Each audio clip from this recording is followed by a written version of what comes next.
हरियापुर गांव में रामू नाम का एक कुम्हार अपनी पत्नी सोनम के साथ रहता था। रामू मिट्टी के खिलौने बनाकर उन्हें बाजार में बेचता, जिससे रामू का परिवार चलता था।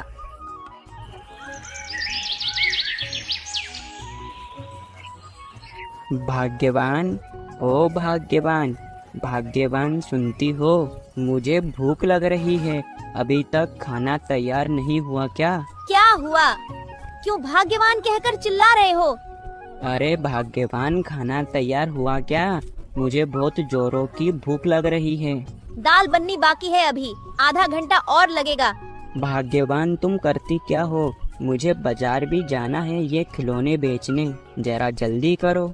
तुम्हें कितनी बार कहा है कि सुबह जल्दी उठो, मगर नहीं। सारा दिन काम काम, मैं तो थक चुकी हूँ अब इस काम से। सारा दिन काम करो और ऊपर से इनकी बातें सुनो। मैं तो ऐसे जीवन से थक चुकी हूँ। मन तो करता है कि सब छोड़ छाड़ कर हो जाऊं। थोड़े समय बाद खाना बनता है और रामू और सोनम खाना खाते हैं। रामू अपने खिलौने को बाजार में बेचने के लिए निकल जाता है। थोड़ी देर बाद सोनम की सहेली उपासना वहाँ। अरे उपासना, तुम यहाँ? अरे बहन, तुम्हारा यहाँ कैसे आना हुआ? बस कुछ नहीं, अभी काम से फ्री हुई हूँ, तो मैंने सोचा कि सोनम के पास जाकर बैठकर दो बातें करती हूँ। वैसे तुम्हारा मुंह आज उतरा उतरा क्यों लग रहा है? क्या बताऊँ उपासना, सारा दिन काम करते करते थक जाती हूँ और मेरे वो है, उन्हें हर चीज हाथ में चाहिए।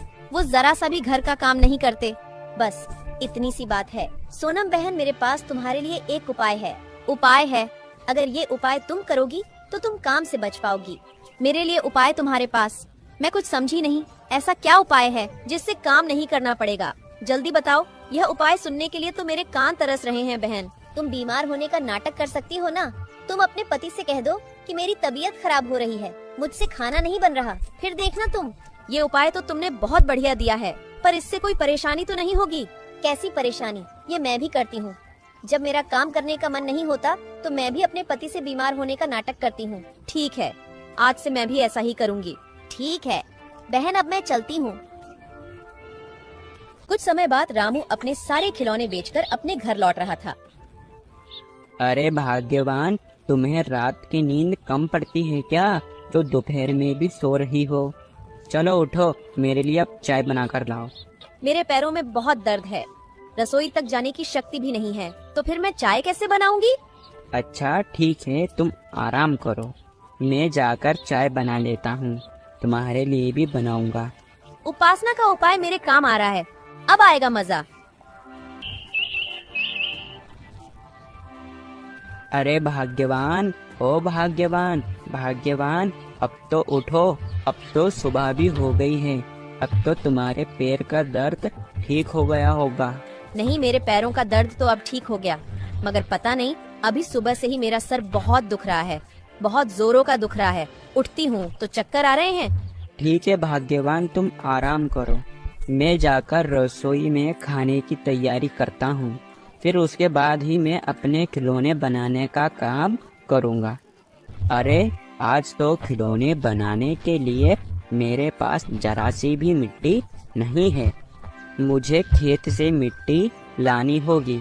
पहले भाग्यवान को मैं खाना दे देता हूँ, उसके बाद मैं खेतों की ओर जाऊँगा। भाग्यवान, ओ भाग्यवान, भाग्यवान, मैं चलता हूँ, आज मुझे घर लौटते लौटते शाम हो जाएगी। आज मैं अपने खिलौने बनाने के लिए मिट्टी खेतों की ओर लेने जाऊंगा। मैंने तुम्हारे लिए खाना बनाकर रसोई में रखा है, तबीयत ठीक होते ही तुम वो खाना खा लेना। अब मैं रामू के जाते ही थोड़ी देर बाद सोनम के पास उपासना आती है। कामचोर, अब तो उठ गया तेरा पति। उपासना, इतनी गहरी नींद लग रही थी कि तुम्हें क्या बताऊं। अरे मिट्टी खोदने के लिए फावड़ा तो मैं घर पर ही भूल गया, अब मैं मिट्टी कैसे खोदूंगा? चलो पहले घर जाकर फावड़ा लेकर आता हूँ।